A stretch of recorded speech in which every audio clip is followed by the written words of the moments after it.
குரூப்பா கலெக்ஷன் பண்ணிட்டு இருப்பாங்க. திமுக சபரீஷன் அவர்களுடைய ஒரு 10 பேரு, இந்த பக்கம் உதயநிதி அவர்களுடைய 10 பேரு, எல்லா இடத்துலயும் இருப்பாங்க. போலீஸ் அப்பாயின்மெண்ட் பண்ணி டிரான்ஸ்ஃபர் பண்றதே பாத்தீங்கன்னா அந்த குடும்பத்தில் கூடிய சில நண்பர்கள் இருப்பாங்க. இப்பதான் பண்ண முடியுமா? தலைவரை மீறி காவல்துறை கிட்ட பேச முடியுமா?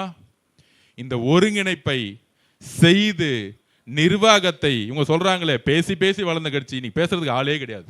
திராவிட முன்னேற்ற கழகத்தில் அமைதியாக இருந்து இந்த 30 நாள் ஒட்டு மொத்தமாக கிளீன் பண்ணியிருக்காரு. இது பொதுமக்கள்கிட்டே கேட்டு பார்க்கலாம். ரிஜிஸ்ட்ரேஷன் டிபார்ட்மெண்ட்டுக்குள்ள போங்க, நீங்க போய் ரிஜிஸ்ட்ரேஷன் சொன்னோன்னு அடுத்த நாள் ரிஜிஸ்ட்ரேஷன் பண்ணி ₹1 காசு கேட்க மாட்டாங்க. ரெவன்யூ டிபார்ட்மெண்ட் போங்க, ஒவ்வொரு துறையிலையும் கிளீனப் நடந்துட்டு இருக்கு. உணவு துறையிலிருந்து ஒவ்வொரு துறையிலும் கிளீனப் நடந்துட்டு இருக்கு. இதை நாங்கள் செய்து கொண்டிருக்கிறோம். எங்கள் தலைவருடைய வழியில் நாங்கள் உறுதியாக, உண்மையாக, நேர்மையாக வேலை செஞ்சுட்டு இருக்கோம். அதனால கூடி சீக்கிரத்தில் அது மின்துறை பிரச்சனையா இருக்கட்டும், உணவுத்துறையில் இருக்கக்கூடிய ரேஷன் பிரச்சனையா இருக்கட்டும், எங்க தலைவர் உணவுத்துறை அமைச்சரை பார்த்து என்ன சொன்னாரு, ஆனா அந்த அரிசி மட்டும் மக்கள் வந்து சாப்பிட்ற மாதிரி இல்லை, எப்படியாச்சும் மக்கள் சாப்பிடக்கூடிய அரிசியை மட்டும் கொண்டு வந்து சேர்த்துருங்க. அந்த அரிசி ஊழலை தூக்கி எறிங்க, அரிசி ஊழலை தூக்கி எறிங்க. மக்கள் கடையில் வாங்கக்கூடிய அரிசி மாதிரி மக்கள் சாப்பிடணும். இது சொன்னது யாருக்காச்சும் தெரியுமா? மீடியாவில் போட்டு விளம்பரம் கொடுத்துருக்காரு எங்க தலைவர். இதெல்லாம் நடக்கும், உங்க கண்ணு முன்னாடி நடக்கும். எத்தனை வருஷ பிரச்சனை இந்த அரிசி பிரச்சனை? ரேஷன்ல இலவசம்னு சொல்றாங்களா திமுக காலத்துல? நம்ம வீட்டில் யாராச்சும் ரேஷன்ல இருந்து அரிசி வாங்கி சாப்பிட்டுருக்கோமா? அது வாங்கி இட்லிக்கு போடுவாங்க, இல்ல வாங்கி வந்து மாட்டு கொடுப்பாங்க. தூக்கி எரியணும் தான் மக்கள், நிர்வாக மாற்றம் வேணும் தான் மக்கள் வந்து இன்னைக்கு ஆதரிச்சிருக்காங்க.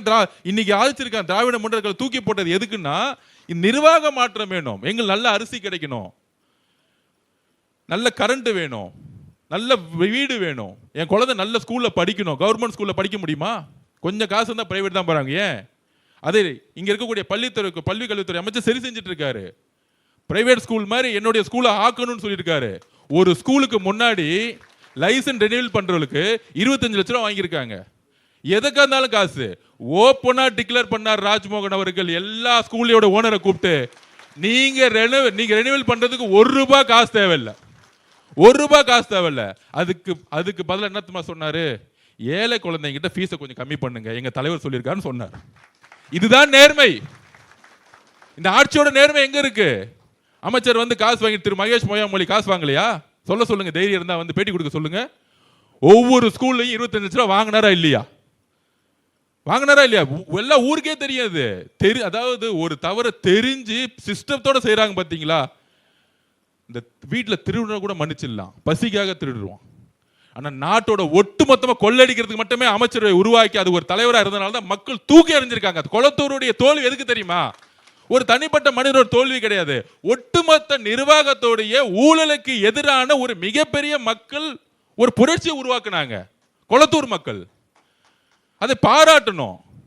ஆனா அந்த கொளத்தூர் மக்கள் திட்டிட்டு இருக்காங்க, துரோகியா, கொளத்தூர் மக்கள் துரோகியா. மக்களை பார்த்து துரோகின்னு சொன்ன ஒரு கட்சி என்னைக்காச்சும் திருப்பி ஆளுங்கட்சி ஆகுமா?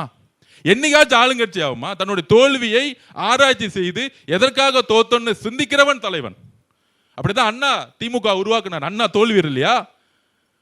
49 கட்சியை உருவாக்கி 62 தோல்வி அடையிலையா? அதுக்கு என்ன விளக்கம் கொடுத்தாரு? திமுக காரங்க அந்த விளக்கத்தை படிச்சிருக்க மாட்டாங்க. 62 தோல்விக்கு அப்புறம் அண்ணா பேசிய வார்த்தை, நாங்கள் மக்கள் சபையும் மக்களது தீர்ப்பையும் வரவேற்கிறோம், நாங்கள் இன்னும் பணி செய்யணும், மக்களிட நம்பிக்கை உருவாக்கணும், நாங்கள் நம்பிக்கை இன்னும் உருவாக்கவில்லை என்பதை சொன்னது அறிஞர் அண்ணா அவர்கள். அன்னைக்கு உருவானக்கூடிய தலைமை அறிஞர் அண்ணா உருவாக்கிய இயக்கம் இன்றைக்கு காழ்ப்புணர்ச்சியோட ஒரு தலைவரை கேவலமா பேசுறதும் பர்சனல் அட்டாக் பண்றதும் அப்படி ஒரு கட்சியை மாத்திருக்கார் பாத்தீங்களா? இதுதான் திமுகவுடைய மிகப்பெரிய தோல்வி. எழுதி வச்சுக்கோங்க. தமிழக வெற்றி கழகம் எதிர்கொள்ளக்கூடிய எல்லா தேர்தல்களையும் 60% ஜெயிக்கும். 60%. ஒட்டுமொத்த அதிமுக நிர்வாகிகள் வந்துட்டாங்க.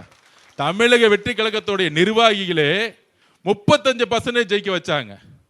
தலைவர் சொன்ன ஒரே வார்த்தையில் 75 தொகுதியில் 2வது இடத்துக்கு வந்திருக்கோம். 128 108 தொகுதியை ஜெயிச்சதை பத்தி நாங்க யோசிக்கல. 126 தொகுதியில் நம்ம ஏன் தோத்தோம் அப்படின்னு ஆராய்ச்சி பண்ண ஆரம்பிச்சிட்டோம். எங்க தலைவரை வந்து 140 150 தொகுதி ஜெயிக்க வச்சிருக்கணுமே அந்த ஆராய்ச்சி பண்ண ஆரம்பிச்சோம். அந்த வெற்றியை பத்தியே நாங்க பேசல.